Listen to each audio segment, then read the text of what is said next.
Right. ఇక ప్రభుత్వ శాఖల్లో ప్రక్షాళన. మైనింగ్ శాఖ సెక్రటరీ మహేష్ దత్ ఎక్కాపై బదిలీ వేటు. ఆయన స్థానంలో సురేంద్ర మోహన్ నియామకం. లోక్సభ ఎన్నికల రిజల్ట్స్ తర్వాత మరిన్ని బదిలీలు. స్పెషల్ సిఎస్లు, ప్రిన్సిపల్ సెక్రటరీలు, కలెక్టర్లను మార్చే ఛాన్స్. పనితీరు సరిగా లేని అధికారులను సీఎం రేవంత్ రెడ్డి పక్కన పెడుతున్నారు. రాష్ట్ర ప్రభుత్వ లక్ష్యాలు, ఆలోచనలు అర్థం చేసుకుని ప్రజలకు మేలు జరిగే విధంగా పనిచేయకపోతే వేటు తప్పదని అధికారులకు ఆయన సంకేతాలు పంపారు. ఇప్పటికే కీలకమైన కొన్ని పోస్టులను సమర్థులైన ఐఏఎస్, ఐపీఎస్ అధికారులకు అప్పగించిన రేవంత్ వివిధ విభాగాల హెచ్ఓడీల పనితీరును పరిశీలిస్తూ ఎవరైనా అలసత్వం ప్రదర్శిస్తే మార్చేస్తున్నారు. లోక్సభ ఎన్నికలు ముగియడంతో ఒక్కో శాఖ పనితీరుపై సీఎం రివ్యూ చేస్తున్నారు. గత 4 నెలల్లో ఎలాంటి ప్రగతి సాధించారు, ప్రభుత్వ లక్ష్యాలకు అనుగుణంగా పనిచేస్తున్నారా లేదా అనే దానిపై ఆరా తీస్తా ఉన్నారు. ఇక్కడ ఎలక్షన్ వరకు ఎలక్షన్ పంచాయతీ. ఎలక్షన్ అయిపోయిన మరుసటి రోజే తెలంగాణ రాష్ట్ర ముఖ్యమంత్రి వివిధ శాఖలపైన రివ్యూ నిర్వహిస్తా ఉన్నాడు. పరిపాలన ఈ 2 నెలల కాలం పాటు ఈ కోడ్ జయంగా ఇంకా కోడ్ కూడా ఉంది. అయినప్పటికీ కూడా ఈసీ అనుమతి తోటి పరిపాలన కార్యక్రమాలు చేస్తా ఉన్నారు. ఇక్కడ ఇదే పొజిషన్ లో కేసీఆర్ ఉంటే ఇది మొదలు పెట్టేటోడేనా? కేసీఆర్కు 5 ఏళ్ళు ఎన్నికలే. ఎట్లా ఎన్నికలు సృష్టించాలి, ఎట్లా ఎన్నికల చుట్టూ దింపాలి, ఎట్లా ఊడగొట్టాలి, ఇదే ఉంటుండే. రివ్యూ లేదు, ఏం లేదు. కేసీఆర్ 10 ఏళ్ల జీవిత కాలంలో, 10 ఏళ్ల పరిపాలన కాలంలో, 10 ఏళ్ల పరిపాలన కాలంలో ఏ ఒక్కరోజు విద్యాశాఖ గురించి రివ్యూ నిర్వహించలే. తెలంగాణ ప్రభుత్వం రేపు విద్యాశాఖ పైన రివ్యూ నిర్వహిస్తా ఉంది. అది కమిట్మెంట్. విద్య పట్ల కాంగ్రెస్ పార్టీ ప్రభుత్వానికి ఉన్న కమిట్మెంట్. చాలా మంది అధికారులు అసలు యాక్చువల్ గా అంటే కావాలని చెప్పి అవినీతి అధికారులు అట్లే ఎవరిని వదిలిపెట్టాడు ముఖ్యమంత్రి రేవంత్ రెడ్డి గారు. ఎవరిని వదిలిపెట్టడు. మీరేం కంగారు పడకండి. ఆయనకు క్లారిటీ ఉంది, ఏం చేయాలనే లెక్క ఆయనకు తెలుసు. పోలీస్ రిక్రూట్మెంట్ బోర్డులో శ్రీనివాసరావు అని చెప్పేసి ఆయన పోలీస్ రిక్రూట్మెంట్ బోర్డు చైర్మన్ ఉన్నాడు. ఆయన పైన చాలా మంది అభ్యర్థులు ఉంటారు కదా, అభ్యర్థులు చాలా ఆరోపణలు చేస్తున్నారు. అంటే మా మీద కేసులు తీసేసినా గానీ, కేసులు కొట్టుడు పోయినా కానీ అక్విటల్ అయిపోయినాయి. కేసులు అక్విటల్ అయిపోయినటువంటి కానిస్టేబుల్ అభ్యర్థులు నిన్న నేను మంత్రి గారు ఉత్తమ్ కుమార్ రెడ్డి గారి ఇంటికి వెళ్తా ఉంటే అక్కడ కలిసిరు. నాకు కలిసి అన్న మా మీదున్న కేసులు కొట్టుడు పోయినాయి, అయినా కానీ ఉద్యోగాలు కోర్టు కేసులు కోర్టులే తీర్పు ఇచ్చినాయి, ఇవి తప్పుడు ఆరోపణలను కొట్టేసినాయి. కొట్టేసిన తర్వాత కూడా మాకు ఉద్యోగాలు ఇస్తలేరని చెప్పి వాళ్ళు ఆవేదన వ్యక్తం చేస్తా ఉన్నారు. ఆ విషయంలో నిన్న హోం ప్రిన్సిపల్ సెక్రటరీ గారికి గౌరవ మంత్రి ఉత్తమ్ కుమార్ రెడ్డి గారి ద్వారా ఒక లెటర్ రాయించడం జరిగింది. అలాగే హోమ్ డిపార్ట్మెంట్కి సంబంధించి రిక్రూట్మెంట్ బోర్డుకు సంబంధించినటువంటి డైరెక్టర్లు ఎవరైతే ఉన్నారో వాళ్ళకు కూడా పంపించడం జరిగింది. కేసు అక్విటల్ అయిపోయిన తర్వాత, వాళ్ళు నిర్దోషులను తేలిన తర్వాత వాళ్ళకి అలాంటి శిక్ష వేయడం తప్పు. ఖచ్చితంగా వాళ్ళకు ఉద్యోగాలు ఇవ్వాల్సిందే. ఆ చైర్మన్ శ్రీనివాసరావు మార్చాలని చెప్పేసి చాలా మొత్తం ఆరోపణలు వస్తా ఉన్నాయి.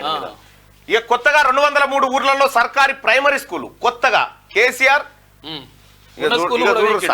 ఇక చూడరి ఉన్న స్కూల్ కథం చేసి 8,000 స్కూల్ కథం చేసే ఇది జనానికి చూపించాలి.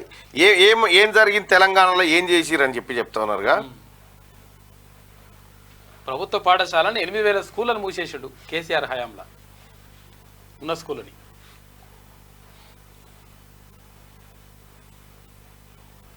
కేసీఆర్ చేసిన కథ ఏంది, ఇప్పుడు కాంగ్రెస్ పార్టీ ప్రభుత్వం చేస్తున్నా. ఇది ప్రజలకు వివరించి చెప్పాలి.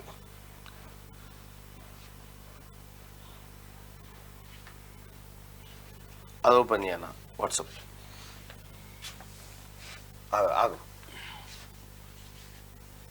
తెలంగాణ ప్రజలారా, కేసీఆర్ ఏం చేసిండు, ఇప్పుడున్నటువంటి గవర్నర్ ముఖ్యమంత్రి రేవంత్ రెడ్డి గారు ఏం చేస్తా ఉన్నారు ఒక్కసారి చూసుకుందాం. తెలంగాణలో ప్రతి పల్లెలో 10 ఇళ్ళున్న స్కూల్ ఉండాలని చెప్పిండు. ఏ బిడ్డ కూడా స్ట్రెంత్ కారణంగా తన చదువును కోల్పోవద్దని చెప్పిండు. ఇగో ఇది కేసీఆర్ కథ. 10 ఏళ్లలో 6,400 ప్రభుత్వ పాఠశాలలు మూసివేత. కేసీఆర్ ఏలుబడిలా 6,400 ప్రభుత్వ పాఠశాలలు మూతబడ్డాయి. 60,000 బెల్ట్ షాపులు ఓపెన్ అయినాయి. కేసీఆర్ హయాంలో జరిగింది.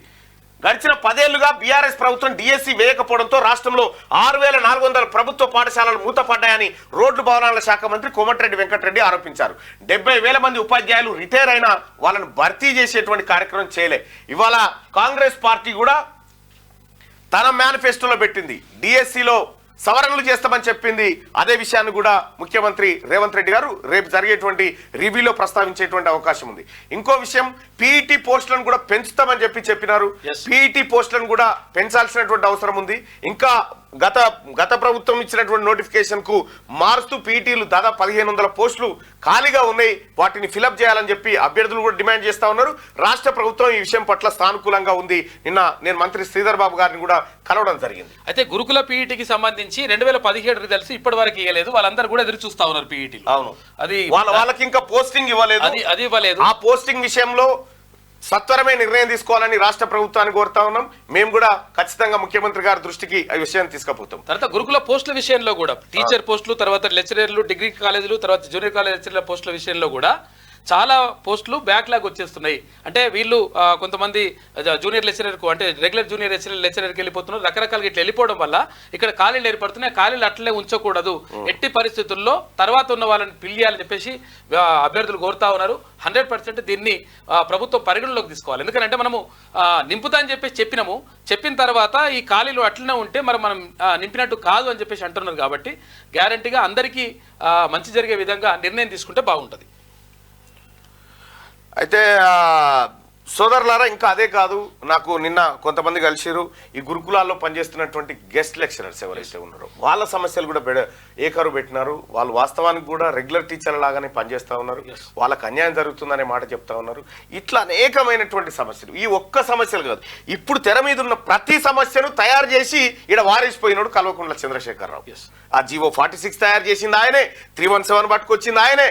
ఈ సమస్యలన్నిటికీ కారకుడు, కర్మ, కర్త, క్రియ కేసీఆర్. ఇవన్నిటిని ఒకటి ఒకటి ఒకటి ఒకటి శుద్ధి చేసుకుంటూ వచ్చే కార్యక్రమం కాంగ్రెస్ పార్టీ ప్రభుత్వం చేస్తూ ఉంది. ఎవరైతే కాంగ్రెస్ పార్టీ ప్రభుత్వం పైన ఆశగా ఎదురు చూస్తూ ఉన్నారో 100% మీ ఆశయాలను నెరవేర్చి మీ కళ్ళల్లో ఆనందం చూపించే బాధ్యత మాది, మా అందరిదని చెప్పి మీ అందరికి తెలియజేస్తాం. 100% మంచిగా జరుగుతుంది. ఇంకో కేసీఆర్ ఏమో 6400 స్కూళ్ళు 6400 స్కూళ్ళు మూసేస్తే కాంగ్రెస్ పార్టీ ప్రభుత్వం కొత్తగా 203 ఊర్లలో సర్కారీ ప్రైమరీ స్కూళ్ళు, ఇగో ఇది ప్రతి పంచాయతీలో స్కూల్ ఉండాలంటుండ ఆయన. ఈ విద్యా సంవత్సరం నుంచే ప్రారంభించేందుకు ప్రభుత్వం ఏర్పాట్లు. ప్రతి పంచాయతీలో స్కూల్ ఉండాలన్న సీఎం ఆదేశాలతో అధికారుల కసరత్తు. మూతపడ్డ స్కూళ్లను రీఓపెన్ చేయించేందుకు చర్యలు. ఇది కదా కేసీఆర్ కు బెల్ట్ షాపులు ఓపెన్ అయినాయా లేదా చూసుకుంటాడు, కానీ బడులు ఉన్నాయా పోయినాయా అని చూసుకోలే కేసీఆర్.